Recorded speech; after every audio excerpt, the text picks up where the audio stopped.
and welcome back to my channel. August is so nearly here whilst I'm filming this. It starts in a couple of days, so I'm walking through my August TBR pile because I'm really excited of what I get to read this month. And I've really specifically gone like very epic fantasy this month. All of my picks are fantasy books. Half of them are well-known series that you'll probably have already read or heard of, and you'll understand why whilst I go through them. First up, we have Rise of the Dragon by J.R.R. Martin. This is kind of an illustrated guide to the Targaryen dynasty, and it's packed with loads of illustrations, lore, etc., as well as like a really big deep dive into all the histories of all the different Targaryens. And basically the reason why I'm picking this up is because I've just been watching House of the Dragon since the newest season came out, and I've been loving it and I want to know more. So I'm finally getting around to reading this, and I'm just really excited to learn all about this family even more and all the history of Westeros. And then look at the illustrations. I'm going to flip through it in a second. They really bring the world of Westeros to life.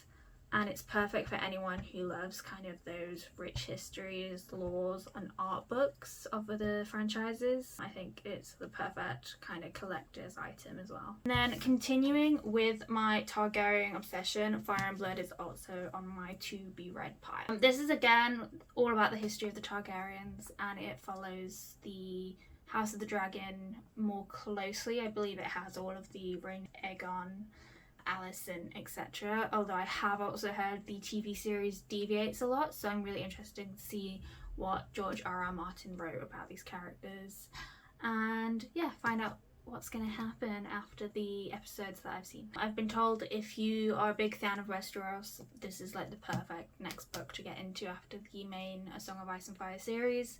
So yeah, would definitely recommend reading it along with me this month.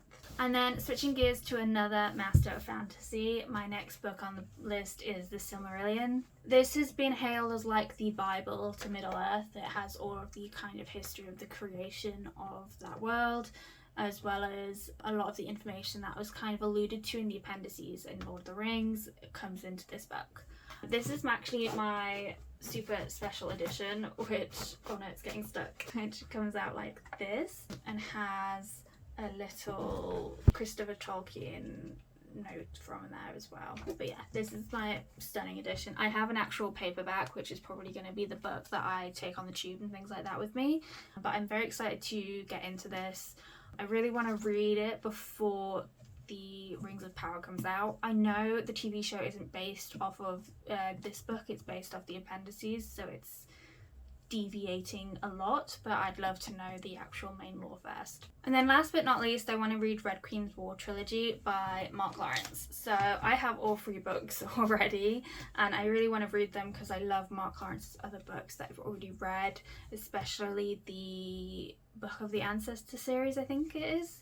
I always forget the name of the series, but it's the Grey Sister, Red Sister, Holy Sister trilogy. And this is another trilogy by him. I've heard that this is one of those really good grimdark books, so I'm excited to pick it up.